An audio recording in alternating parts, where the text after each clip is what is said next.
नमस्कार, आप देख रहे हैं पहली खबर 24/7 खबर। एमपी के ग्वालियर से पूर्व केंद्रीय मंत्री ज्योतिरादित्य सिंधिया के बीजेपी में शामिल होने के बाद अब ये सवाल खड़े होने लगे हैं कि आखिर ग्वालियर चंबल वे संभाग में बीजेपी का बॉस कौन है, क्योंकि जब तक सिंधिया कांग्रेस में रहे वह ग्वालियर चंबल संभाग की अगुवाई करते रहे। उनके बगैर मर्जी के इस इलाके में कांग्रेस कोई काम नहीं करती थी, लेकिन पिछले दिनों जिस तरीके से पोस्टर लगे उसमें वह गायब हो गए और अब केंद्रीय नरेंद्र सिंह तोमर के जो पोस्टर लगे हैं उनमें तोमर को बॉस कहकर संबोधित किया गया है। इससे साफ जाहिर है कि सिंधिया समर्थक जो कांग्रेस छोड़कर बीजेपी में आए हैं और बीजेपी खासकर नरेंद्र सिंह तोमर समर्थक आमने सामने हैं। दोनों ही नेताओं के समर्थक अपने अपने नेताओं को बॉस के तौर पर स्थापित करने में लग गए हैं। ग्वालियर से ब्यूरो ओमपाल कौरव की रिपोर्ट।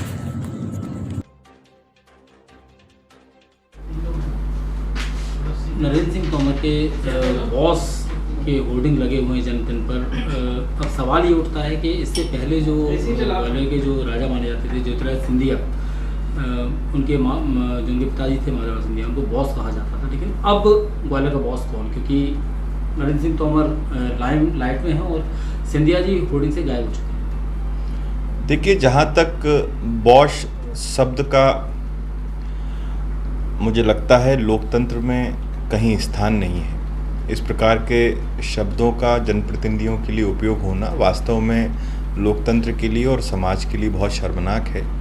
जहाँ तक बात है कि ग्वालियर का बॉस कौन, तो मैं बहुत विनम्रता से ये बात बोलना चाहता हूँ कि जितने भी लोग जो ग्वालियर में रहकर राजनीति में हो चाहे किसी और क्षेत्र में हो जो शीर्ष पर पहुँचे हैं, उसमें ग्वालियर का बहुत विशेष योगदान रहा है। ग्वालियर की इस तपोभूमि का बहुत आशीर्वाद रहा है। ग्वालियर से बढ़ के ग्वालियर के ऊपर कोई बॉस नहीं हो सकता।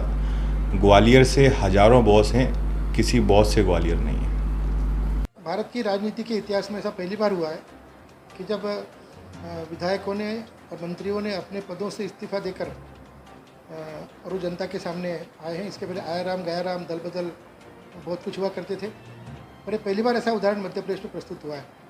इसका प्रमुख कारण यही था कि जो कांग्रेस का जो कुशासन था 1.25 साल का 1.5 साल का, उससे न केवल जनता त्रस्त थी, पर एक जनप्रतिनिधि जो एक तरह तरह के वादे करके जनता के सामने गए थे, वो भी जनता की समस्याओं को दूर करने में जब नाकाम रहे और उपेक्षा का शिकार उनको होना पड़ा। इन सब के कारण इन सब लोगों ने कांग्रेस छोड़ी, अपने अपने पद छोड़े, मंत्री पद भी छोड़े, विधायक पद छोड़े और भाजपा में शामिल हुए। तो मुझे पूरा भरोसा है कि ये इसी कारण जो आप बात कर रहे हो उसकी कोई दिक्कत मध्य प्रदेश में हमारी भारतीय जनता पार्टी में नहीं होने वाली, क्योंकि जिस उद्देश्य से वो लोग पार्टी में शामिल हुए हैं, भाजपा का हमारा भी वही उद्देश्य था। और चूँकि सबका उद्देश्य हमारा एक ही है, इस प्रदेश के अंदर एक लोक कल्याणकारी जन कल्याणकारी शासन प्रस्तापित करना, सरकार प्रस्तापित करना। तो मैं नहीं मानता किसी प्रकार का आपस में टकराव या और अन्य कोई बात कभी बीच में आएगी, ऐसा मुझे नहीं लगता।